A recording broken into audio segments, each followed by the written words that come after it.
Hey, it is so good to be with you today. If this is your first time with Renovation, thank you for sharing a little bit of your time with us. I have come to see time as the most valuable commodity we have in this world. So for you to give a little bit of yours to this community is a truly special thing. If you are with us and you're not a follower of the way of Jesus, a very special welcome to you. Thank you for entrusting this part of your journey to us. And even those of you who maybe once you followed Jesus, but you're in a season of deconstruction or you're trying to figure out what you believe, I want you to know that this is a community to which you can belong before you believe, and it is a community to which you can belong while you work out what you believe. It is a safe place for you. We are in the final week of our series, Legacy, creating a financial vision that leaves a lasting impact.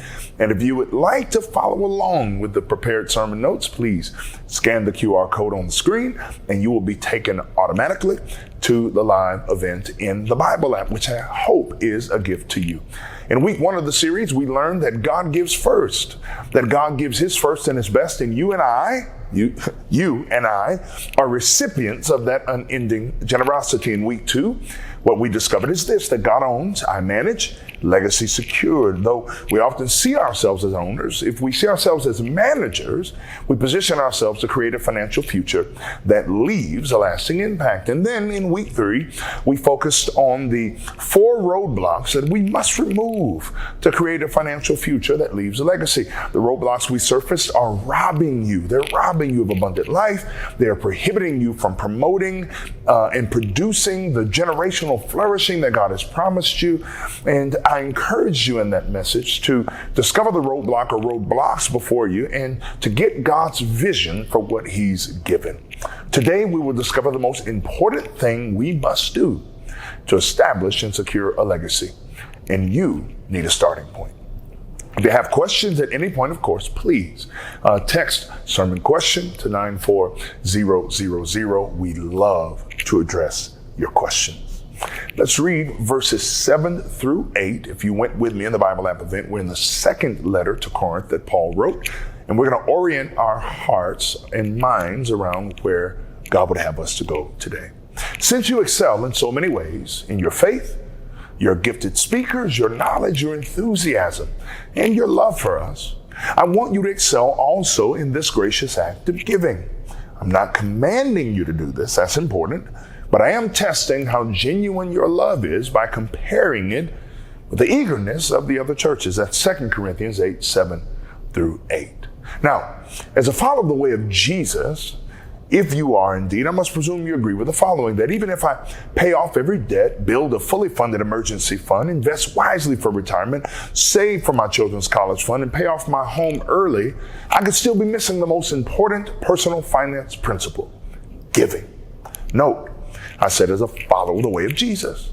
Though generosity and service have been proven to benefit all people, even if they are not yet followers of the way of Jesus. For reference, maybe see our last sermon in the series we recently finished called Happy.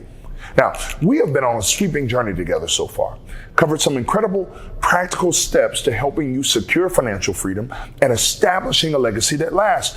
And you can do everything that I have shared so far. But if you miss this last piece, you miss an essential principle. The sense that we could miss the most important, most critical principle reminds me of a conversation I had with one of my mentors. As we were talking through some financial advice I was seeking, he began to share with me a bit of his story, specifically his journey toward Jesus and how it impacted his view on money. He has always been in the financial services industry, and by the common grace of God and some uncommon circumstances, he has virtually always been successful. He did well right out of the gate in his career and has had little to worry about financially. What I did not know is how his encounter with Jesus so profoundly shifted the way he saw the world and money. Meeting Jesus even redirected his career path. He told me, when we first got married, we lived like everyone else. Our money was our money, and that is how we lived. And then I met Jesus. Coming to faith in Jesus made him begin to question everything, including how he handled his finances. The church he became a part of believed in the tithe, and they taught it. He also had a mentor at the time whom he would meet with regularly. And as they talked about his life and faith and choices, his mentor asked him one day out of the blue, "Let me see your checkbook." Can you imagine that? Sitting down with someone who is mentoring you, because I know most of you don't know what a checkbook is, but they demand to see your bank statement or your credit card statement or your Apple Card statement or your Apple Pay invoice. Some of you would be done. Well, my mentor said he was taken aback and he refused. He said, "Maybe next time." And the man mentoring him said this, and it shook me. "If I have your checkbook, I can quickly see all of your priorities." My mentor sat stunned at that moment and began to think about his priorities, his true priorities, based on the story that his checkbook was telling.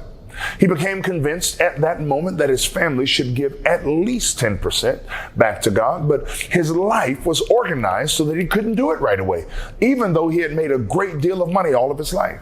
Homes, planned vacations, cars, all of it was eating into his resources in a way that he could not make a sudden change, and so he made a plan.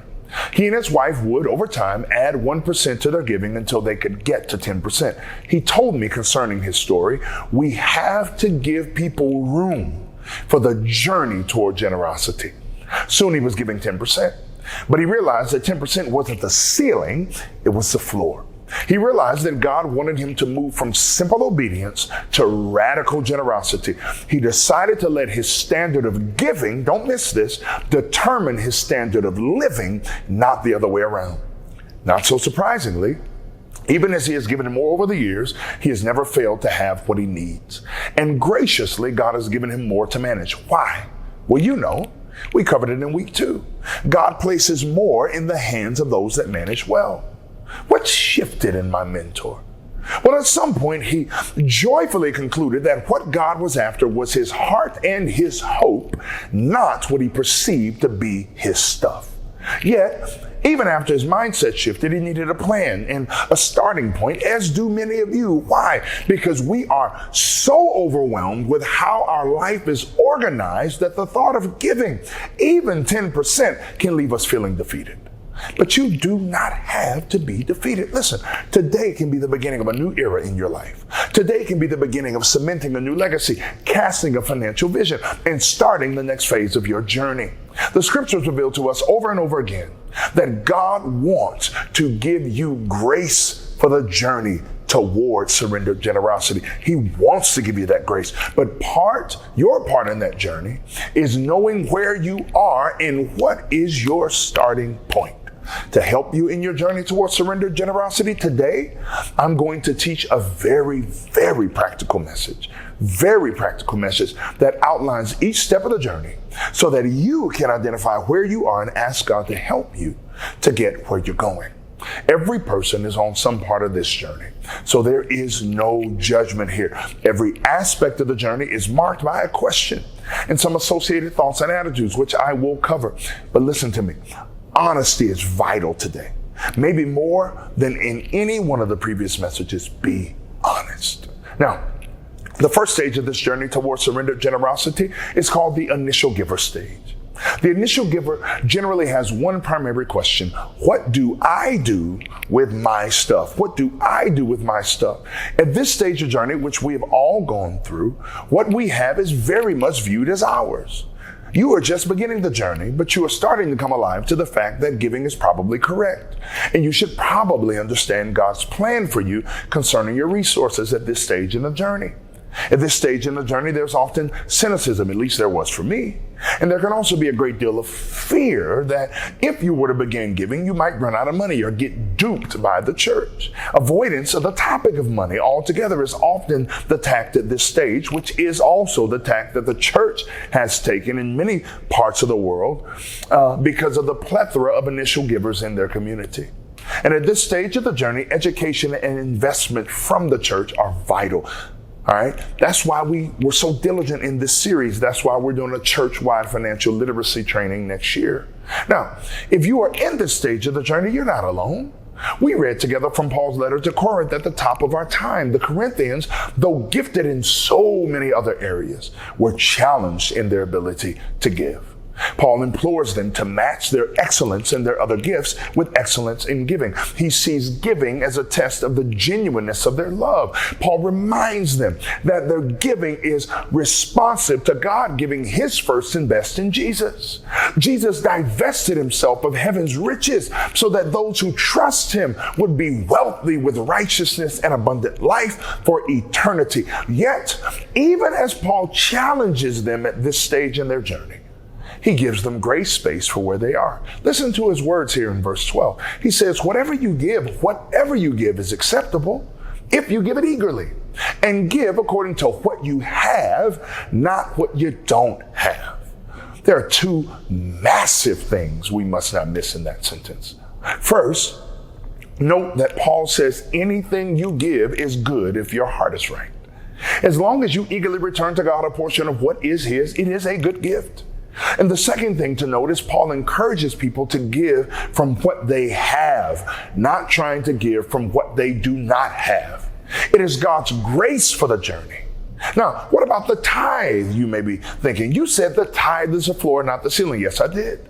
But be reminded of my mentor's story from the top of our time. Many of our lives are organized so that if we try to give 10% today, a bill wouldn't get paid, or life as we have it and know it would come undone.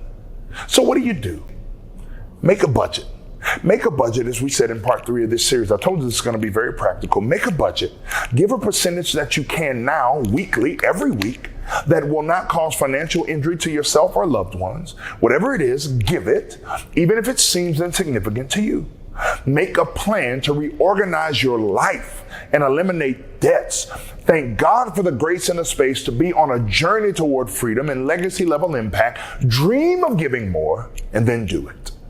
Though we will cover every stage of the journey, we spent more time here because the data we saw together in week 1 of this series tells us that 85% or more of our community, the renovation community, is at this stage in the journey, even if we've been following Jesus for some time. Now, the second stage of this journey towards surrendered generosity is the consistent giver stage. Also, in one of his letters to Corinth, Paul shares with them the principle of sowing and reaping, which is a consistent giver verse, and they are well versed in it for the most part. They believe it. In fact, Paul writes this, remember this, a farmer who plants only a few seeds will get a small crop, but the one who plants generously will get a generous crop. You must decide in your heart how much to give. And don't give reluctantly or in response to pressure. Why? Because God loves a cheerful giver. And God will generously provide all that you need. Then you will always have everything you need and plenty left over. This is my favorite part, to share with others. Paul's illustrative words are clear. If you sow a few seeds, you will have a small crop. Inversely, if you give sparingly, you will receive blessing sparingly. But if you give back to God cheerfully, without pressure or guilt, and God will meet you where you are and he will give you what you need. Like the initial giver, this stage has its own questions, thoughts, attitudes, and practices. The question being asked in this stage of the journey is, what do I do with God's stuff? The question acknowledges that God owns everything you have, and giving is not as hard as you thought it might be. In fact, you may even be inspired in moving away from guilt. Though there is sometimes still a sense of hesitation or stress associated with giving, you give. Often at this stage, giving is impulsive and inconsistent, but it is happening. Now, the third stage of the journey towards surrendered generosity is called the intentional giver stage. And the question at this stage reveals a profound shift in thinking and mentality. The question at this stage is at the heart of the message in week 2 of our legacy series, God Owns, I Manage. What is that question, you wonder?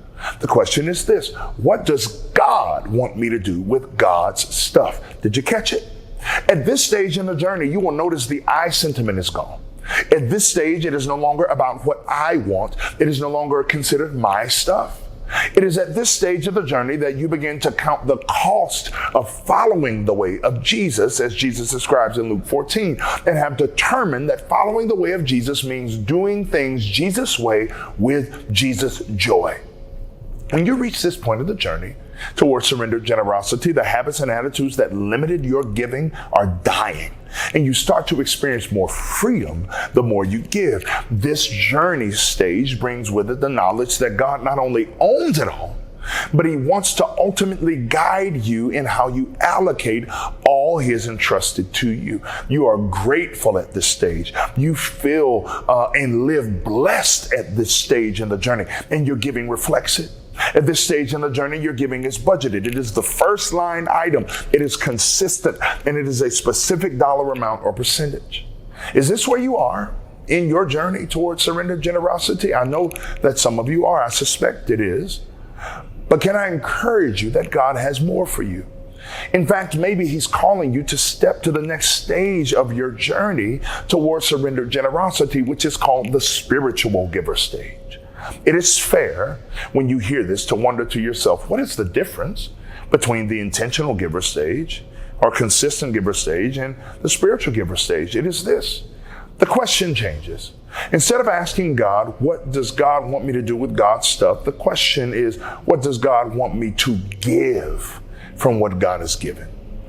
At this stage in the journey, scriptures like honor the Lord with your wealth and with the first part of everything you produce, and give and it will be given to you. A good measure, pressed down, as the old preachers would say, pressed down, shaken together and running over, will be poured into your lap. For the measure you use, it will be measured to you. Bring all the tithes into the storehouse so that there will be enough food in my temple. If you do, says the Lord of heaven's armies, I will open the windows of heaven for you. I will pour out a blessing so great you won't have enough room to take it in. Try it, God says. Put me to the test. It's Malachi, not Malachi, by the way. These have become roadmaps for how one lives their lives. What more extraordinary invitation can one have to honor God with their wealth and what they produce, and then test his blessing when they return to him the first and best of it?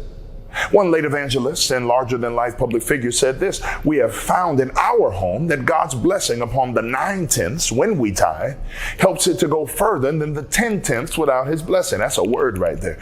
In his book, The Blessed Life, Robert Morris puts it this way: it always requires faith to give the first.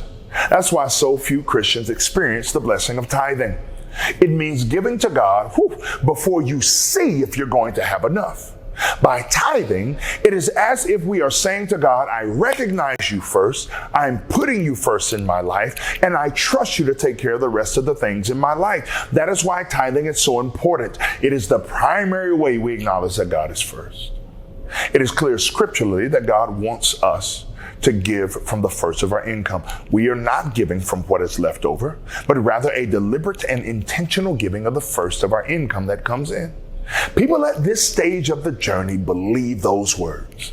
There is true joy in their tithing and bringing their first and best to God. They see generosity as a mark of true spiritual maturity. There is a total reliance on God and a trust in him. There is a confidence in their giving as they tithe at least 10% and perhaps even a bit more. No, it doesn't make sense that when we give away all this money, things will be better. But I have found it to be true in my own life. Hear me. And from countless other tithing testimonies I have heard and read, others have found it as well. In fact, J.D. Rockefeller said this: I never would have been able to tithe the first $1 million I ever made if I had not tithed my first salary, which is only $1.50 per week. Now, you may think this has to be the journey's end, but it's not. You see, the last leg of the journey towards surrendered generosity is just that, the surrendered giver stage. The key to this stage of the journey is in the title. It is a life of total and complete surrender, a surrender that leads to extravagant, maybe even irrational giving. People in this stage of the journey have even more profound questions by which they live, and here it is: what does God want me to keep from what God has given? Do you see the subtle shift at this stage? No longer are you or I asking what we should do with our stuff or what we should do with God's stuff. No longer are you or I asking what God has instructed us to do with his stuff or what we should give back to God of his stuff. At this stage, you are preoccupied with asking God how much you get to keep so you can give away as much as possible. You are moved to consider lifestyle choices that allow you to keep less, a smaller home, older vehicles, less vacations, for example. And there is peace and joy and contentment in the decision. Two stories powerfully illustrate this, one from the scriptures and one from history. In 1 Chronicles 29, two incredible things happen: a transfer of power and then an irrational display of generosity. David, Israel's beloved and revered ancient king, is preparing to die. And he is passing the torch to his son Solomon, who, among other things, will carry forward the work of building a place of God's dwelling presence. Because the task is enormous, David says that he has leveraged all of his influence to gather as much as he could to build God's house of worship and presence. It seems fitting he would do this, but the ancient king goes further. Lean in. Listen to what he says. He says to the people, "And now, because of my devotion to the temple of God and to God, I'm giving all of my own private treasure of gold and silver to help in the construction. This is in addition to the building materials I've already collected. I'm donating more than 112 tons of gold, 262 tons of silver. Now then, who will follow my example and give offerings to the Lord today?" Hear those words again. It was David's devotion to God and God's people and God's house that inspired his irrational gift to give everything that he had: 112 tons of gold, 262 tons of silver. Now, admittedly, I'm not at this stage in my journey. Can I say that? But Brianna and I have a plan. And we have been inspired by David's irrational gift and by men like R.G. Letourneau. R.G. Letourneau was a Christian industrialist who dedicated his life to, quote, being a businessman for God. Though he dropped out of school in the 6th grade, and was largely in debt through the first several years of his business because of shady business partners and the Great Depression, he eventually became hugely successful, designing and developing his own line of earth-moving equipment, and God kept blessing him because he continually gave back to God his first and his best. In 1935, with the gigantic profits out of his manufacturing business, and at the gentle suggestion of his wife Evelyn, the Letourneaus transitioned to a 90-10 split with the Lord. 90% went to the Lord, 10% back to the Letourneaus. In fact, Letourneau was fond of remarking, "It's not how much of my money I give to God, but how much of God's money I get to keep for myself." With the money, they established the Letourneau Foundation to manage the administration of donations. Watch this. By 1959, after giving away $10 million, the Letourneau Foundation was still worth $40 million. Another of his famous quips was this: "I shovel the money out, and God shovels it back. But God has a bigger shovel." I want to take a lap right now. I know you don't understand that if you're far from God, but one day maybe you will. Now, you might think, I would give 90% of my money if I were a multimillionaire. Maybe you would. You see, Letourneau didn't start off a multimillionaire. He started off poor. But he trusted God at every stage of his life. He kept giving God back his first and his best, and God kept giving him more to manage. Now, hearing all that we covered today, the call is clear to you as a follower of Jesus' way. Join God on the journey towards surrendered generosity. Join God on the journey towards surrendered generosity. But what do you do? Where do you begin? By first returning to the one big idea that one of my mentors shared with me in our time together. Give yourself room for the journey. Give yourself room for the journey, but ensure that it is a journey and not a stall out. As you assess your journey, here's what I'd like you to consider. Number one, ask God for a vision regarding what he has entrusted to you that goes beyond you and what you believe to be your immediate needs or wants. 2, be honest about where you are on this journey. Be honest about where you are on this journey. And then 3, make a plan to take your next step in the journey and to budget, give, and invest around that vision. And if you want or need financial counseling or more tools to help you on the journey, please indicate that in the next steps on the QR code. One of our pastors, they'll get back with you. Listen, though I was inspired by many things from my conversation with one of my mentors, one stood out to me that is directly related to what we read in Chronicles. You see, I'm not yet at the stage of a surrendered giver, as I said a moment ago, but I want to be there. And I want to lead you there. And so I'm asking you right now, as David did so many centuries ago, now then, who will follow my example and make an offering to the Lord today? Who is willing to join me on this journey toward being a surrendered giver? Who will take the challenge of reorganizing their lives so that whatever percentage of your income you are currently giving, you make a lifelong plan to bump that percentage with every opportunity, even every year? Who will take the inspiration of R.G. Letourneau to heart and ask God to position you toward a 90-10 split and only focused on what God would have you keep rather than focusing on what you have to give? Who will take the next step of the journey with me today? I hope it's every single one of you, because on the other side of it is a legacy and a financial future that leaves a lasting impact. I love you, and I'll see you next time.